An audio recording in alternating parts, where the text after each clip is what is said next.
The Paracave Podcast, proudly brought to you by major sponsor Jack's Pale Ale, exclusively available at Parramatta Leagues Club, Shannon Cooney from Glenmore Park Realty, BTZD Clothing, and the official media partner of the Paracave Podcast, the Parramatta Times.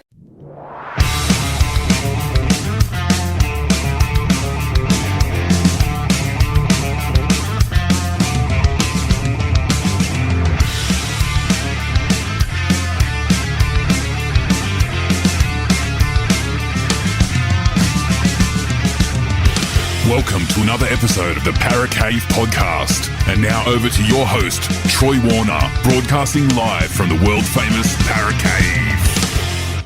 And yes, hello and welcome back to another episode of the Paracave Podcast. Troy Warner here, and it is the game review podcast of round number 23 in the NRL, with the game played between the Parramatta Eels and the Penrith Panthers, played at Commbank Stadium in front of 18,852 people on Friday night.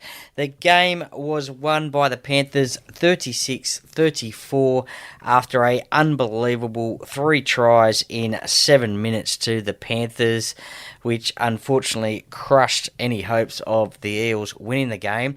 Clint Gutherson unfortunately missed a penalty goal to tie the scores up late in the game, and that could have got their game into golden point, but unfortunately he sprayed it to the left and it didn't go over, and Penrith went on to win the game. Now, look, it was 16-14 at half-time to Parramatta after 3 tries to the Eels, and it started off really well for them. Dane Laurie, who the first kick from the Panthers, he took the ball and then went in the first tackle of the game for the Panthers. Dane Laurie loses the ball, and RCG picks it up. The next play, it goes out to Dylan Brown, to Lane, to Blaze Talangi, who scores the first try of the game against what is probably his future club. It hasn't been confirmed as of yet, but rumours have been surfacing that he is off to the Panthers next year after rejecting to stay at the Eels last week or the week before. I think it was 2 weeks ago now. And Gutho, he converted that one from the sideline. So it was a great start for the Parramatta Eels. It was exactly what they needed to do against this Penrith Panthers side. But shortly after, unfortunately, the Panthers, through Brian To'o, he scores a try.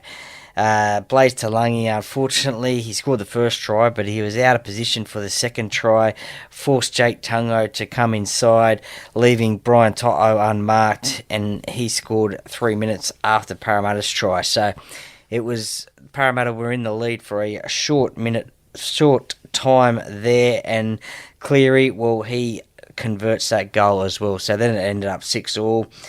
I think during the game, Parramatta's offload game troubled the Panthers a bit. There was some good play to shift the ball out to Jake Tungo, who scored in the corner 10 minutes into the game. Jake has now scored 3 tries in 3 weeks, so he's been playing some pretty good footy, and fortunately for Parramatta, he didn't get sin-binned in this game, which was great news indeed. Though he did score the second try, so that was great. Playing up against his brother Isaac, who scored the next try for the Panthers, believe it or not. Nathan Cleary grubber. You just saw good vision from Nathan Cleary. Just saw that there was no fullback at home and put the grubber kick through, and Isaac Tungo scored and Cleary converts. So it was locked up at 12-all at that stage, and it was still anybody's game. Both sides were playing well. The Parramatta side looked like they stepped it up against this Penrith side. as they would have, as what I expected them to do, being the Battle of the West. These two sides, they love playing against each other. Usually the Eels have the wood over the Panthers in the regular season, but unfortunately for us Eels fans, the Panthers have the wood over the Eels in the big games, the semi-finals, and obviously the grand final of 2022. Sorry, Parramatta fans, to bring that one up again. I know it still hurts. Look, Brian Toto, he chipped ahead and he chased it and it went dead, so that was a close call for Parramatta. A crusher tackle penalty to Penrith with Joe Ofahengawi tackling Mitch Kenny. Look, these crusher tackles, unless they're a standout, they are very hard to judge on, I guess. As soon as a player, I guess, turns around and faces the other way and lands down, then it is a good chance it'll be a crusher tackle. Unfortunately, this one was. I didn't think it was a bad one, but to do with the rules, I guess that's what it was. So a penalty was given to Penrith.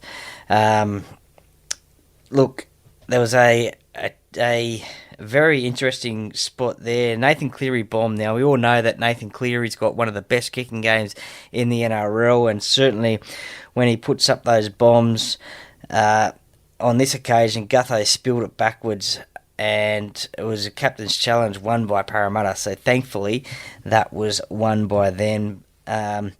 Parramatta then got a penalty after Arcee kicks it out in the full, and off the tap, they shifted to the right, and Sean Russell, who I thought had one of his better games for the Parramatta Eels on Friday night, scored in the corner.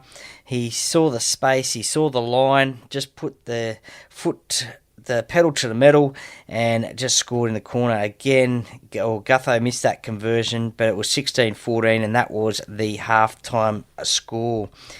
Now, the second half got underway, and as I said before, it still could have been anybody's game at this stage.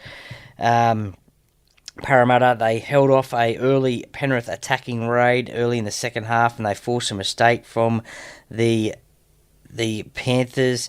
Now, this is one of the most unusual tries that you'll see in rugby league. Will Penasini, he scored off a Jerome Luai mistake. Now, the ball got kicked through. Luai got it. He looked like he was trying to force it into the field of play and not the in goal, but he's lost the ball, and that Will Penasini, who was making the tackle on Jerome Luai, just was there jolly on the spot and got the try, put his hand on the ball and got the try. So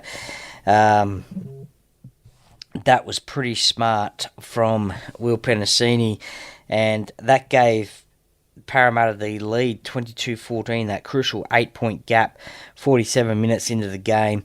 Gutho converted that goal. So the 8 points is a good buffer to have in rugby league. Obviously, the team needs to score twice. Unfortunately, it didn't work for Parramatta because of those 3 tries in the last 7 minutes. But we'll get to that one a little bit later. Look, some brilliant play from Sean Russell. He looked like he was going out, he would have went out, but then he got the ball back inside to Clint Gutherson, like any good fullback, backing up, and Gutho got the try, and that meant that Parramatta were leading 26-14 with 27 minutes to go. Look, Parramatta had most of the possession in the second half, which was good.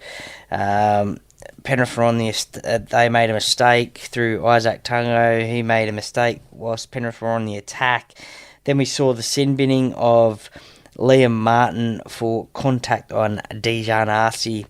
Now, Arcee was kicking the ball at the time. Look, for me, and I'll probably get criticised for this one, I guess, but for me, it is in the rules.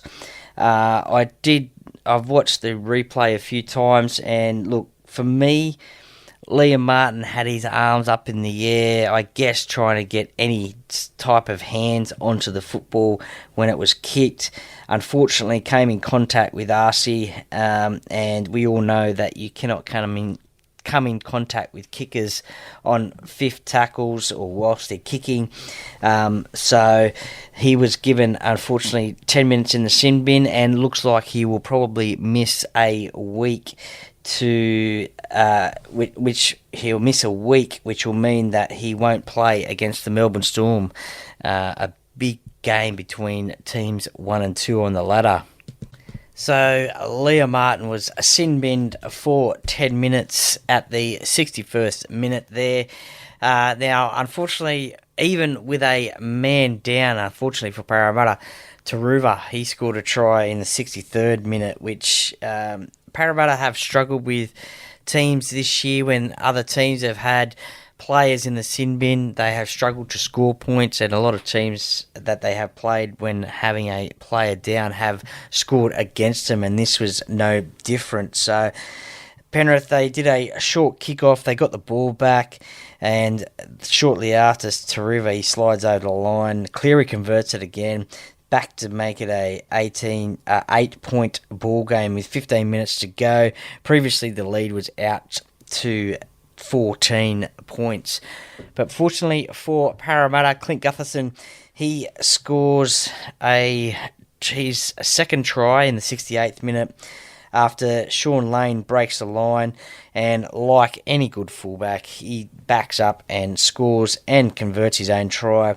And that got it to 34 points to 20 with 10 minutes to go. Now, 10 minutes to go, 14 points up. You know, you never can say never, especially against the reigning premiers, or in that matter, any team in the NRL, because these things can happen. So, 34 points to 20, 10 minutes to go. You would think that you would hopefully have it in the bag if you just keep on playing your football correctly, limit your mistakes, just get through your sets, and hopefully you would go on to win the game, because Parramatta were playing really well, and to get 34 points on the Premiers, that was a good effort indeed, one of their highest scores that they have had this year. But look, I think the 34 points to 20, 10 minutes to go, you thought, okay, let's just get through our sets, let's just limit our mistakes, and let's stop them from scoring, because at this stage they still had 3 minutes of sim binning time to Liam Martin as well. So, but then Toto, he scored a try, his second try, where he just broke through a couple of players, unfortunately, and got the try. 6 minutes. That was 6 minutes remaining, which made the score 34 points to 26. Taruva, he got his second try in the 75th minute. Cleary missed that conversion, so the score was 34-30. And then Isaac Tunga, he scored his second try in the 76th minute. And Nathan Cleary got the conversion, which made it 36 points to 34 in the end. So, look, it was a really disappointing. And as I mentioned before, that Clint Gutherson had a chance to tie it up with that penalty goal. Unfortunately, he sprayed it to the left. Now, speaking of goal kicking, for Gutho, he was 5 out of 8, which gave him a 62.5% kicking conversion rate. Nathan Cleary, with the 2 points difference in the game, was the difference. He had 6 from 7, 85.71% with the boot. Now, going to the stats for the Eels. Now, there's some pretty good performances. Look, as I said, it was a pretty good effort. It was just really disappointing to lose that game in the end, being 14 points up with 6 minutes to go, and you end up losing that game. So that was the really disappointing part, as the team, I thought, put a lot of effort into it, and you could see it in the players' faces as he was, as players, like I was sitting behind the posts at the game whenever Parramatta scored a try in the second half. You could see how much it meant to them. Matto, he was revving up the crowd. Joe Offahengawi as well, he was revving up the crowd as well, just with that excitement of, being in the lead and how good they were playing. So, as I said before the game, you know how much this would have meant to the Eels to beat the Panthers in the Battle of the West, because whenever these two teams play, they definitely step it up. Now, to the stats of the game, and we'll start off with the Eels. Brennan in tackles, Brennan Hands, 39, Matto 28, Cardi 27, Joe Offahengawi and Regan Campbell-Gillard 23 each. So you would expect that from Brendan Hands as well, being a hooker. He's always up there as one of the leading tacklers in the game. For hit-ups and run meters, Matto 21 for 182 metres. So I thought Ryan Madison, he had a really good game, had a big impact in the game, I thought. As you can tell there, 182 run metres, 21 hit-ups, 28 tackles as well. He had a good game there. Clint Gutherson, 23 hit-ups, 150 metres, 2 tackle breaks, 1 try assist, and obviously 2 tries as well. So he was probably voted by the fans, by most of the Eels fans anyway, and also listeners of this podcast, as the player of the match for the Eels side of things. Regan Campbell-Gillard, 15 runs, 136 metres. Joe Offahengawi, 16 runs, 133 metres. Look, a very good performance from Blaze Talangi as well. As I mentioned before, it does look like he is going to the Penrith Panthers. 14 runs, 125 metres, one line break, 1 try assist, 1 try, 5 tackle breaks. And that man I mentioned before, Sean Russell, I thought he had one of his better games for the Eels. 1 try, 11 hit-ups, 105 metres, 2 line breaks, 1 try assist, 1 tackle break. For the Panthers, well, look, it's no surprise to see this man on top there. Brian To'o, 18 runs, 169 metres, 2 tries. Isaiah Yeo, he's just a work machine, 17 runs, 157 metres, 38 tackles. Dane Laurie as well at the back there for the Panthers, with still no Dylan Edwards. He filled in at the fullback role. Now, he made that early mistake in the game, and where Parramatta scored off basically in the first minute of the game and got off to that good start. He did make that mistake, but he had a wow of a game as well. 23 runs, 215 metres, 10 tackle breaks. That's unbelievable. And of course, Nathan Cleary as well. 19 runs, 95 metres, 2 try assists, 21 tackles, and obviously those 6 out of 7 goals. To the team stats, well, Parramatta pretty much won all of these in the team stats, which is quite surprising, because generally when you win the team stats, then you generally go on to win the game. However, this was not the case for the Parramatta Eels. 51% possession to the Panthers, 49, 88% completion, which is a really good result. 75% for the Panthers, 7 line breaks and 43 tackle breaks for the Panthers. Less tackles for Parramatta, but it was missed tackles.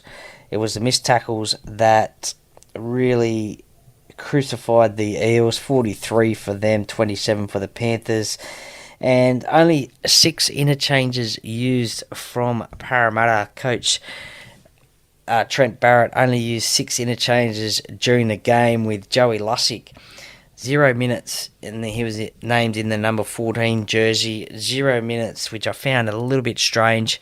I mean, obviously last week we saw Joey play a little bit over there in New Zealand. He scored a try, as well. He was forced to come on basically with Brendan Hands having the HIA, but this week no minutes, which I find really strange. That's going back to the old Brad Arthur days of not using your interchange bench and poor rotation, I think. But I believe that in this day and age you need to use all of your reserves in the game. Look, Penrith, they only used 7 interchanges as well, so they did also have 1 HIA as well, so that probably helped them with the interchanges a little bit there. It's almost like a free interchange, so to speak. But for Parramatta to use 6 instead of the 8 allowed, and Joey Lussick 0 minutes, that's a little bit disappointing in that aspect. Now, what does this mean in terms of the ladder? Well, not much for the Parramatta Eels. They still sit on 16 points on the ladder in 16th position. They are still 4 points clear of the West Tigers. They have a differential of minus 163. The Tigers a differential of 263. Parramatta's next opponents are the Sydney Roosters this coming Friday night at Allianz Stadium, and for the Panthers, they sit just 2 points behind now the Melbourne Storm on the competition ladder in that race for the minor premiership, and they actually play the Melbourne Storm this week on Thursday night at Bluebet Stadium. So a massive game for them, Thursday 7:50 p.m. at Bluebet Stadium, 1 versus 2, getting a taste of semi-final football really early, which is great to see. And look, this should be a cracker of a game. The Panthers, as I said before, sit in second spot.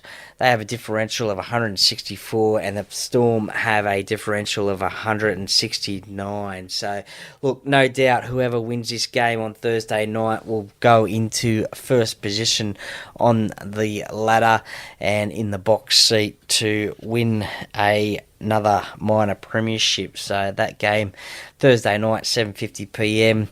against the Melbourne Storm and the Penrith Panthers. It'll be a sellout at Bluebet, one of the last games to be played there before they do their renovations, and what a cracker of a game that will be. Look, as I said before, very disappointing for the Eels to lose that game in front of their home crowd.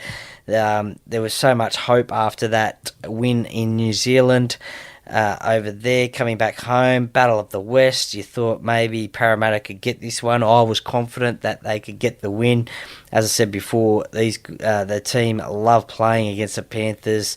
I guess you could say, their biggest rivals in the NRL, I'd say, although a lot of people would say the Canterbury Bankstown Bulldogs would be the biggest rivals. But I think certainly of the modern times, I think the Panthers are probably the Parramatta Eels' biggest rivals. You always want to get one over each other, no matter where you are positioned on the ladder. So a little bit disappointing there to lose that game. And look, it's just been, unfortunately, the story of Parramatta's season this week. But they will pick themselves up, they will dust themselves off, they'll have a hard week at training, and they will look forward to playing this game against the Roosters at Allianz Stadium, and try and make it a little bit difficult for the Roosters, as the Roosters are looking towards getting a top 4 spot there in the competition and 2 bites of the cherry. So that was the review for the Eels versus the Panthers game that was played on Friday night. And coming up now is a review of the Parramatta Eels versus North Queensland Cowboys in the NRLW Round number 3.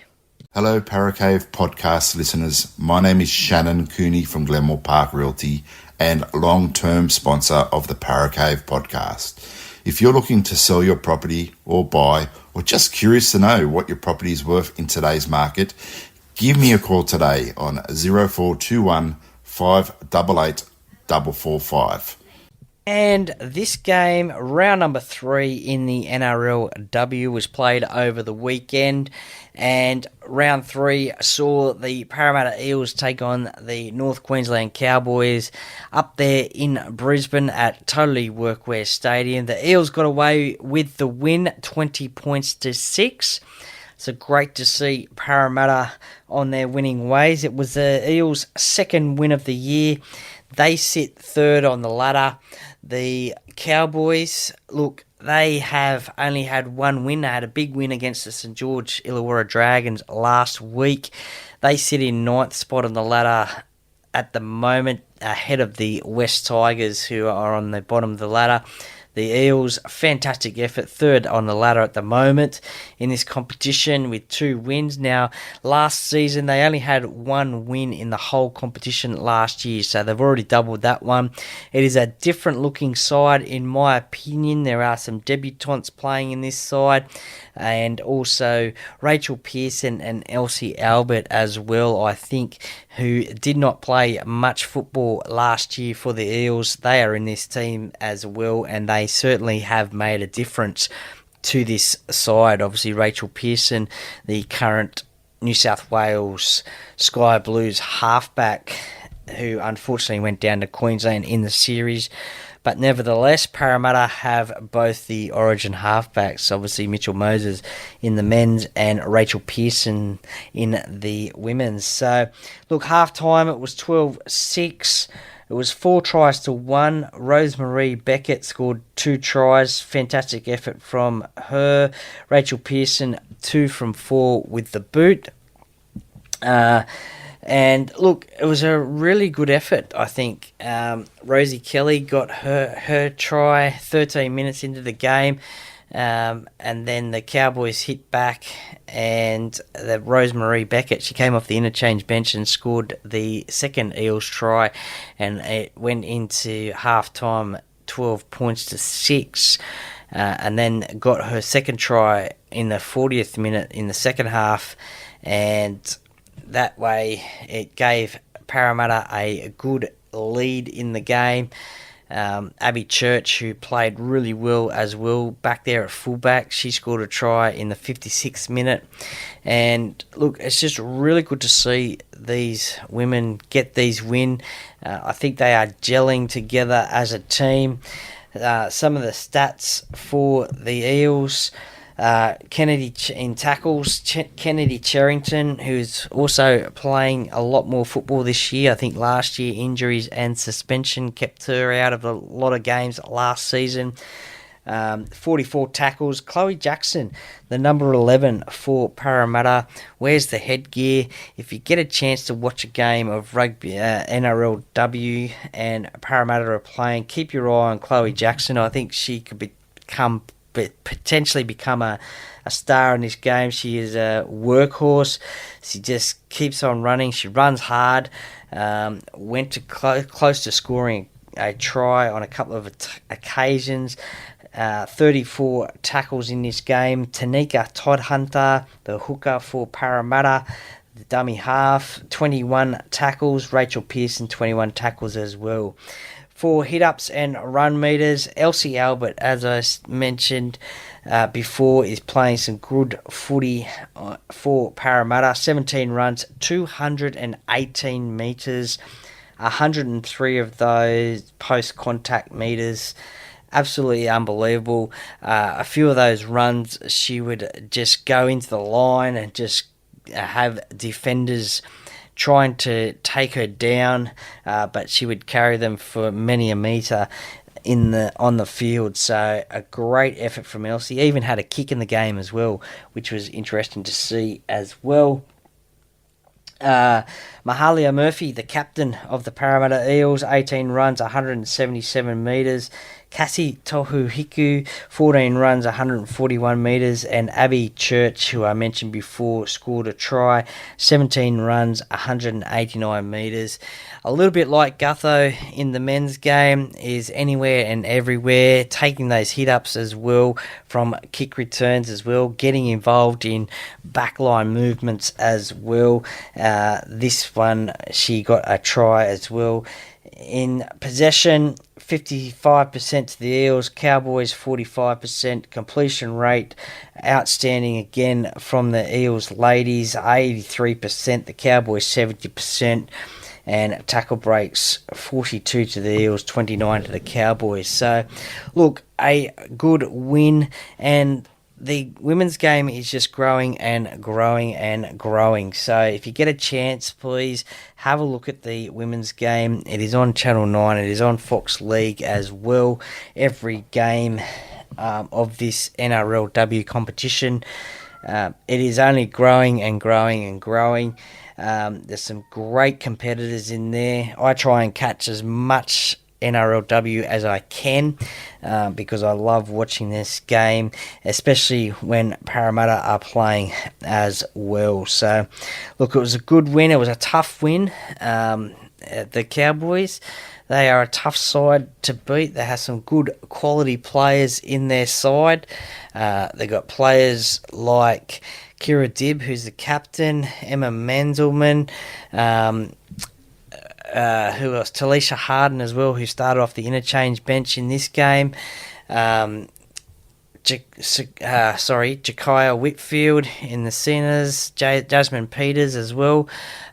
So they've got some good quality players in this side. They had a massive win against the Dragons last week, but unfortunately couldn't get the job done against the Eels this week. So as we look towards next week in the NRLW, we have the North Queensland Cowboys, who take on the Gold Coast Titans at Queensland Commbank Stadium up there in Townsville, 12:45 Saturday the 17th of August. And for the Eels, they play the late game on Sunday, the 6:10 p.m. game, and this week it is against the Tigers, who suffered a few injuries during the weekend's game. I think I saw that Kezi Apps is out for the season, unfortunately, for the West Tigers, so no good for you West Tigers fans, and a big blow for them. So the Eels take them on Sunday, the 18th of August, 6:10 p.m, out there at Campbelltown Sports Stadium in Sydney, out in the west there. So you would think that hopefully, at the way that Parramatta are playing at the moment, they'll get that win as well against the Tigers. For the Cowboys, look, they're playing the Titans. Now, the Titans, they have a pretty star-studded side as well. They are probably one of the favourites in this competition. They had a big loss against the Broncos last week, so they'll be looking to bounce back. But they've got some superstars in their side. Emily Bass, Lauren Brown, obviously Jamie Chapman as well, who can score a length of the field try like we have seen in Origin. Shaylee Bent as well, Shannon Marto as well. So they've got some great players in their squad as well. So look, they'll be on the bounce back factor against the Cowboys next week. But hopefully stay tuned for some more NRLW action and reviews with my special guest Kiana Takarangi coming up during the week, and also coming up after these two reviews that I've just done. thank you very much for listening. I really appreciate it. Thank you very much for the support. To all my Instagram followers, thank you very much for supporting the podcast. I have now reached over 1,000 followers on Instagram, so I really appreciate that. To all the listeners that listen to each and every podcast, I really appreciate the support and for listening. It means a lot to me, as I love doing this for you guys, the listeners. I really enjoy the feedback that I get from it as well. So thank you very much for listening, sharing it with your family and friends as well, wherever you listen to it, on Apple or Spotify or wherever. I really appreciate it. So thank you very much for all the support. Look forward to bringing you some more quality entertainment during this week. Round 24 in the NRL and round number 4 in the NRLW as well. Thank you very much for listening. Enjoy your week, and I will catch you next time. Go Para!